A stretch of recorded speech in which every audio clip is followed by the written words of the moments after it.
There's an old expression that money is the mother's milk of politics. Now, that phrase comes from a time of great corruption in politics, where if you had a few extra dollars to put under the table, you might win, even if you couldn't win in an open election. Fortunately, most of that is gone. But politics still runs on money that you have to raise for candidacies or for parties. Now, one of the problems that we face is sometimes that's the only thing that the press looks at, who has money. And we have to move away from that. But it is shocking to look at the evidence from the last 10 or 15 years. You know, back in 2005, 2007, the party raised $5 million. And yet in 2017 to 2019, we only raised $1 million, from $5 million down to $1 million. In 2006, the Mass Democratic Party had 4,276 donors. In 2018, we had 486 donors, 10%.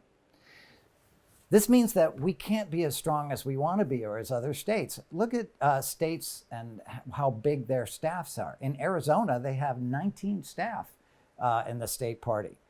Oddly enough, they also have a slightly higher percentage of Democrats. We think of Arizona as a red state, but they actually have slightly more Democrats than we do. Washington State has 18 staff. Georgia has 12 staff. Massachusetts, a blue state, has 7.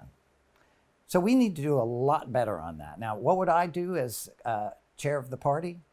Well, I've had a lot of experience raising money, and I can tell you, you need help. You need to expand and have a finance team. You need perhaps a finance director, if we can afford that. You need to rethink many of your events. You need to make it possible for people to contribute small amounts so that they feel they're participating. And in fact, I think we should look at public financing again. You know, we passed it in this state by ballot initiative in 1998. And it was the Speaker of the Democratic House who killed it in 2003.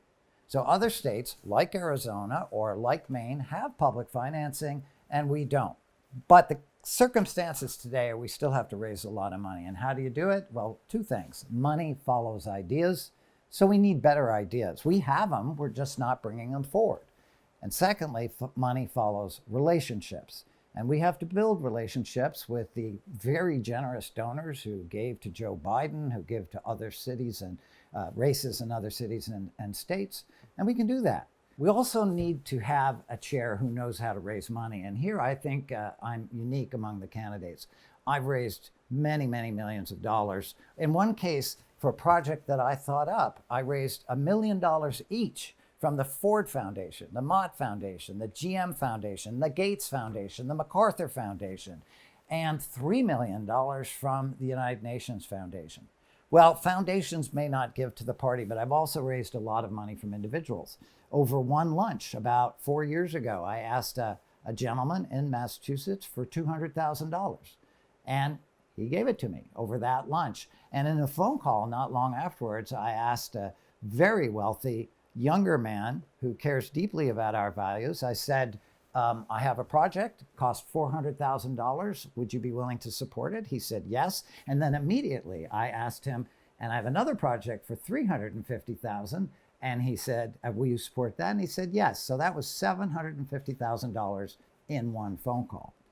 Now, it was built on prior relationships, it was built on shared values, and it was built on having a clear idea on where I wanted to go with the organization I was working with at the time. And I would bring that passion and that skill and that insight to the Democratic Party so that we could grow new programs for youth and inner city folks, and just bringing the state together, educating us, and making sure that we are ready to win the governorship in 2022.